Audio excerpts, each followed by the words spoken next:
నిన్న ఢిల్లీ అసెంబ్లీ ఫలితాలలో బీజేపీ గెలిచి అక్కడ ప్రభుత్వాన్ని ఏర్పాటు చేయబోతున్నందుకు వారికి శుభాకాంక్షలు తెలియజేస్తున్నాం. ఒక సగటు భారతీయునిగా ఈ దేశంలో పుట్టిన సగటు భారతీయునికి బీజేపీ గెలుపుపై కొన్ని చిన్న అనుమానాలు ఉన్నాయి. నరేంద్ర మోడీ గారు ప్రధానమంత్రి అయిన కాడి నుంచి నేటి వరకు భారతదేశంలో అప్రకటిత ఆర్థిక మాంద్యం, ఎమర్జెన్సీ, అంతర్యుద్ధాలు కొనసాగుతున్నాయి. ఇంతటి విధ్వంసకర పరిస్థితుల్లో కూడా ఎన్నికలలో బీజేపీ ఎలా గెలుస్తుంది అనేది సగటు భారతీయుని ప్రశ్న. ఆ ప్రశ్నకు సమాధానం చెప్పాలని చెప్పి బీజేపీ శ్రేణులను మేము కోరుకుంటున్నాం.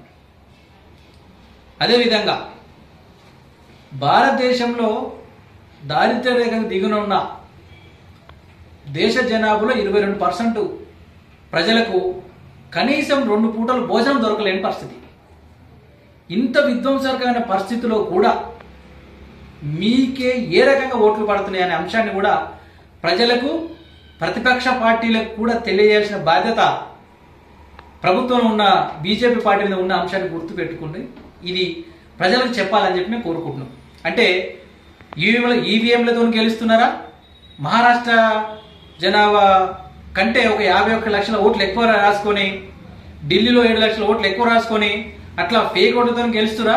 అంటే ఏ రకంగా గెలుస్తున్నా అనే సగటు భారతీయుని ప్రశ్నకు బీజేపీ సమాధానం చెప్పాలని కోరుతున్నాం. అదేవిధంగా రాష్ట్ర విషయానికి వచ్చినట్లయితే తెలంగాణ రాష్ట్రంలో ముఖ్యమంత్రి రేవంత్ రెడ్డి గారి నాయకత్వంలో బీసీ కులగణన, ఎస్సీ కులగణన, ఎస్టీ కులగణన జరిగింది. ఈ అంశంలో ప్రభుత్వం దగ్గర ఏమన్నా పొరపాట్లుంటే చెప్తే సరి చేసుకుంటామని ముఖ్యమంత్రిగా ప్రమాణ స్వీకారం చేసిన కాంచెల్ రేవంత్ రెడ్డి గారు అదే చెప్తున్నారు. ఈ ప్రతిపక్ష పార్టీలు సూచనలు ఇవ్వడం మర్చిపోయి మంచిని కూడా తప్పు చేస్తున్నామని చెప్పి అబండాలు మీదేసే పరిస్థితి జరుగుతుంది.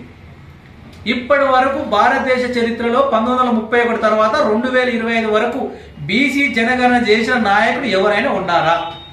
అది కాంగ్రెస్ అయినా, బీజేపీ అయినా, బీఆర్ఎస్ అయినా, టీడీపీ అయినా, మరే ఇతర పార్టీ అయినా కూడా 1931 తర్వాత నేడు 2025లో రేవంత్ రెడ్డి గారి నాయకత్వంలో కదా. అది రేవంత్ రెడ్డి గారు ఒక ప్రతిష్టాత్మకంగా తీసుకొని పార్టీ మేనిఫెస్టోలో రాహుల్ గాంధీ గారి నినాదం మేరకే కదా ఇదంతా జరిగేది. అందులో తప్పులుంటే చెప్పాలి తప్ప కావాలని దాన్ని తప్పుగా చూపించి బీసీ ప్రజలను లేకపోతే ఇతర ప్రజలను ప్రభుత్వం మీదకి రెచ్చగొట్టే విధంగా మాట్లాడుతున్నారు. బండి సంజయ్ గారిని నేను కోరుతున్నా, కేంద్రంలో బీజేపీ అధికారంలో ఉంది 2014 నుంచి నేటి వరకు. ఇప్పటి వరకు ఎందుకు కులగణన చేయలేదు అనే ప్రశ్నకు మీరు సమాధానం చెప్పగలిగినట్లయితే బాగుంటుంది. మీరు కూడా కేంద్ర మంత్రిగా ఉన్నారు కదా. మోడీ గారు కూడా బీసీ అనే చెప్తున్నాం కదా, బీసీ అని చెప్తున్నాం కదా. ఆ బీసీ ప్రధాని దేశంలో ఉండి బీసీ కులగణన ఇప్పటి వరకు ఎందుకు చేయలేదనని ఎవరన్నా అడిగితే ఆ ప్రశ్నకు మీరు తలకాయ ఎక్కడ పెట్టుకోవాలో కూడా స్థలం దొరకని పరిస్థితి. మంత్రి గారు ఎందుకు రాష్ట్ర ప్రభుత్వం మీద ఎందుకు నిందలేస్తారు? దానికి తోడు బీఆర్ఎస్ వర్కింగ్ ప్రెసిడెంట్ కేటీఆర్ గారు బీసీ కులగణన ఒక 5% తగ్గిందట జనాభా పర్సంటేజ్. అయ్యా కేటీఆర్ గారు, బీఆర్ఎస్ పార్టీ గత టీఆర్ఎస్ పార్టీ అధికారంలో రాగానే 2014-15లో సమగ్ర కుటుంబ సర్వే అని ఒకటి చేసిరు. ఆ సర్వే రిపోర్టు ఆ రోజే అధికారికంగా మీరు బయట పెట్టుంటే, అది ప్రామాణికం అయితే ఈరోజు లెక్కలలో నిజంగా తప్పులునే నాకు తెలియదు, కానీ తప్పులు జరగకుండా ఉపయోగం ఉండేది కదా. ఆ రోజు ప్రభుత్వ ధనాన్ని వృధా చేసి మీరు కులగణన చేసి సమగ్ర కుటుంబ సర్వే చేసి రిపోర్ట్లు ఎక్కడ పెట్టలేదు. ఈరోజు ప్రభుత్వం ప్రతిష్టాత్మకంగా తీసుకొని సర్వే చేసి పెట్టిన లెక్కలు తప్పంటున్నారు.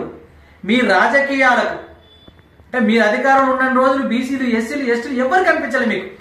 అధికారం పోగానే బీసీల హక్కులు మీకు గుర్తొస్తాయి, ఎస్సీల హక్కులు మీకు గుర్తొస్తాయి. అంటే ఈ బీసీ, ఎస్సీ, ఎస్టీ హక్కుల ఎజెండా బేస్ మీద మీరు అధికారం రావాలనే కోరికతోటి ఇలా ప్రజలను రెచ్చగొడుతున్నారు. మీరు మాట్లాడితేనే, మీరు చేస్తేనే అది పోరాటం అనే విధంగా ఇంకా తప్పుడు పేరు ప్రచారాలు చేసుకోవద్దు అనేది బీఆర్ఎస్, బీజేపీ శ్రేణులకు మేము విన్నవిస్తున్నాం.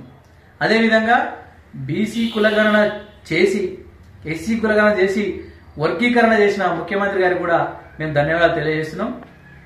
దేశంలోనైనా రాష్ట్రంలోనైనా సగటు భారతీయుని హక్కులు భారత రాజ్యాంగబద్ధంగా వచ్చే హక్కులను కాపాడుకోవాలంటే అది కాంగ్రెస్ పార్టీ వల్లనే అవుతుంది.